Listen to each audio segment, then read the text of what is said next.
Hi friends, இப்போ நம்ம சிறகடி காசை பார்க்க போகிற சிறகடி காசையில் வந்துட்டு நம்ம முத்து போட்டு வாங்குறது தெரியாமல் நம்ம விஜயா ஒரு வேலை பார்த்துங்க மாமா மர்க்கையா அந்த ரேஞ்சுக்கு போயிடுச்சுங்க. அதுக்கப்புறம் ஆமாம் நான் தான் வாங்கினேன், இப்போ அதுக்கு என்ன, இப்போ உன்னால் இவங்களுக்கு 5 லட்சம் நஷ்டம், அதனால் நீ தான் திரும்ப கொடுக்கணும்னு சொல்ல, நான் இது கொடுக்கணும், நான் கொடுக்க மாட்டேன் அப்படின்னு சொல்லிட்டாங்க. அந்த டைம் பார்த்து என்ன பண்ணுறது, பாவம் ஒரு பக்கம் பழி ஒரு பக்கம், அதனால் நானே பண்ணுறேன் இதெல்லாம், உன்னை கல்யாணம் பண்ண பாவத்துக்கு நானே வேலைக்கு போய் காசு கொடுக்குறேன்னு சொல்லிட்டாங்க.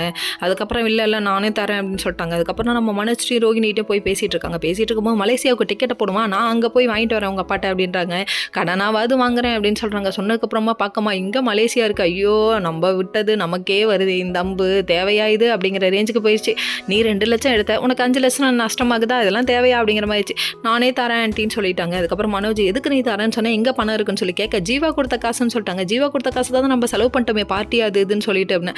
நல்லா வருவீங்கடா, பிஸ்னஸ் ஸ்டார்ட் பண்ணுறேன்னு ஒன்று பண்ணி அதுக்கு பார்ட்டின்னு ஒன்று வச்சு நீங்கள் செலவு பண்ணி தேவையா இதெல்லாம் அப்படிங்கிற ரேஞ்சுக்கு போயிடுச்சு. ஐயோ இப்போ நான் பணத்துக்கு என்ன பண்ணுவேன்னு இவங்களே முழிக்கிறாங்க. இதுக்கு திருடாமலே இருந்திருக்கலாம், அந்த 2 லட்சம் கிடச்சிச்சுனே இருந்திருக்கலாம் அப்படிங்கிற மாதிரி ஆயிடுச்சு.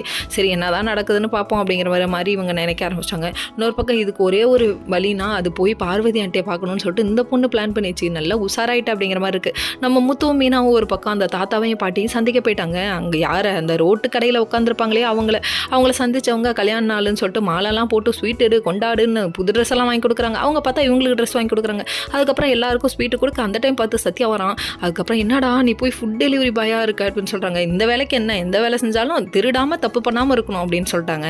வெரி குட் நீ முன்னேறிடுவாடா அப்படிங்கிற மாதிரி இருக்கு. Okay friends.